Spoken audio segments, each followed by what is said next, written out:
Em visualização arquitetônica, um render realista de alta qualidade não é só uma opção, ele é extremamente necessário. E nesse vídeo daqui, eu quero mostrar para você quais são os 6 passos que você precisa tomar para poder alcançar o render realista. Mas saiba que esses 6 passos só funcionam interconectados. Então é o seguinte, presta atenção em todos eles para que você consiga usar todos para melhorar a tua renderização. O passo número 1 é usar a ferramenta certa para o trabalho. A gente sabe que hoje em dia existem muitas ferramentas de modelagem e renderização para arquitetos e artistas de ArcViz. Tem vários renderizadores que dizem que são os melhores, os mais rápidos, os mais realistas, mas a verdade é que um artista focado em ArcViz, visualização arquitetônica, precisa de flexibilidade. E essa flexibilidade geralmente não é dada nesses softwares. Esses softwares, exatamente por serem focados em arquitetura, acabam deixando a desejar quando a gente precisa fazer uma coisa um pouquinho mais complexa. Por essa razão, tem 2 softwares que eu recomendo que todo artista tem que saber pelo menos um pouco, os quais são o Blender e o 3ds Max. Eu sou usuário de Blender, como você deve estar vendo por esse canal, e por isso ele é o software que eu mais recomendo. Muito flexível, tem a questão do Geometry Nodes para modelagem procedural e paramétrica, texturas procedurais que você pode criar. É um software onde você pode fazer tudo o que você imaginar sem ter que pegar o seu telefone e ligar para o desenvolvedor dizendo que está faltando alguma coisa ali para você. E essa flexibilidade eu sei que o 3ds Max também tem. Então, se o fato do Blender ser gratuito e muito completo não for o suficiente para você, você pode tentar softwares como o 3ds Max numa boa. Mas assim que você cansar do Max, volta nesse canal aqui para aprender mais sobre o Blender, beleza?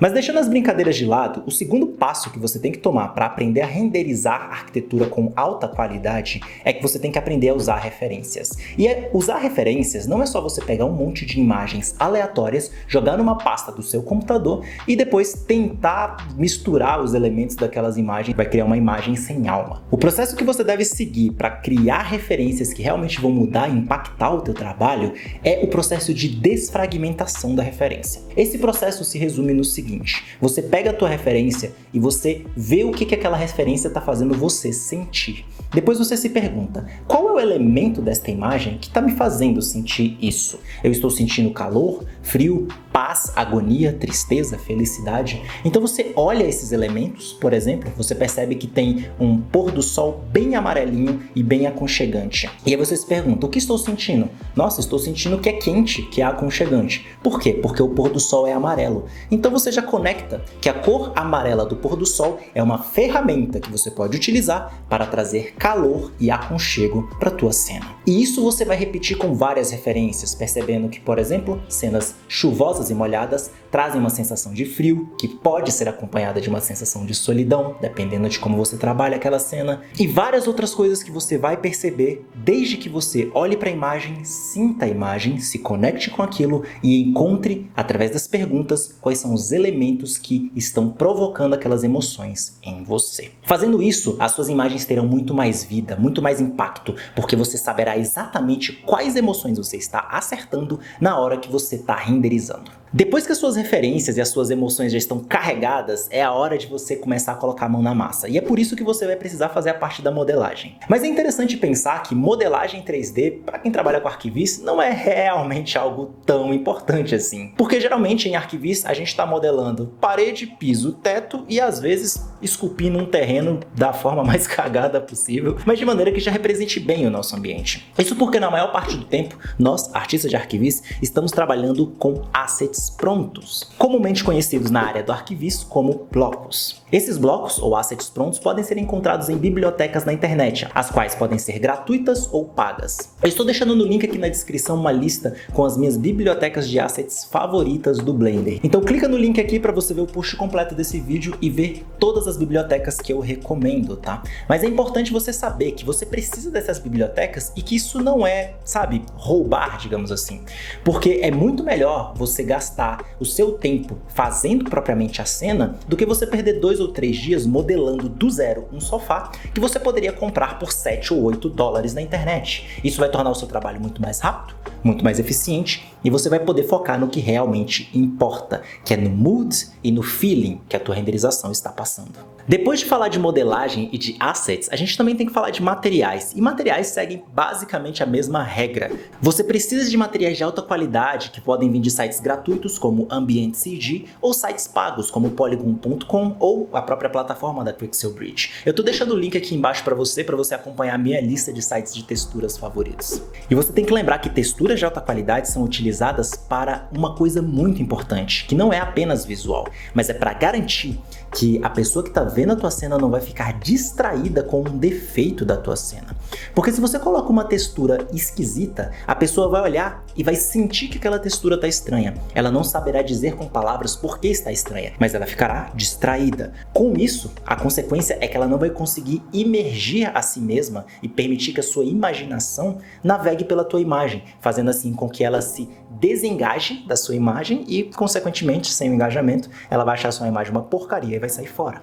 Seja imagem estática ou animação, você precisa de materiais de alta qualidade, porque esses materiais realistas vão fazer com que a pessoa se imagine na cena. E uma boa renderização, seja ela uma still image ou uma animação, faz a imaginação da pessoa aflorar. Se o seu render for muito bom, você não vai precisar utilizar óculos de realidade virtual ou parafernálias malucas na cara do seu cliente para fazer com que ele sinta a tua imagem.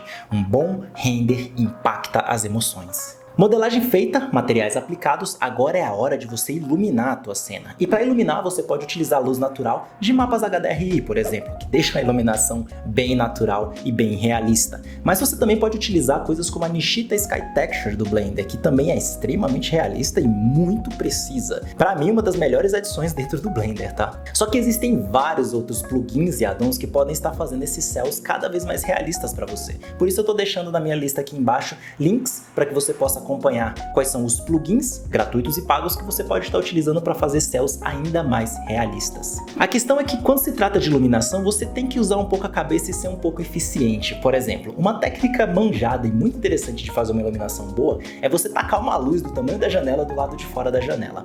Muita gente vai olhar e pensar, nossa, mas isso é totalmente irreal, isso não faz nenhum sentido. Como eu vou colocar uma luz completamente falsa para simular algo realista? Bom, lamento te falar, mas isso é exatamente o que fotógrafos de arquitetura fazem. Eles colocam um monte de luzes aleatórias do lado de fora das janelas para poder criar uma luz mais natural, utilizando luzes artificiais, o que é completamente contraintuitivo, mas é assim que eles fazem. Então, esse é o tipo de macete que você vai aprendendo ao longo do tempo ou que você aprende com os meus treinamentos de Blender, tá? Então, se você quer saber mais sobre os meus treinamentos, o link tá aqui na descrição. Ok, cena modelada, materiais aplicados, iluminação perfeita, setando o mood, tá uma maravilha. E agora, o que você faz? O último passo dessa saga é adicionar uma câmera. A câmera, ela não pode ser feita de qualquer jeito, porque se você tirar uma fotografia ruim de um ambiente bonito, bom, você terá uma fotografia ruim, não interessa se o ambiente é bonito. Por essa razão, você como artista 3D tem que se pensar como um fotógrafo digital, alguém que vai estar com uma câmera na mão, que vai passar por aquele ambiente, pegando qual é a visão e o olhar daquela cena através dos teus olhos e através dessa câmera.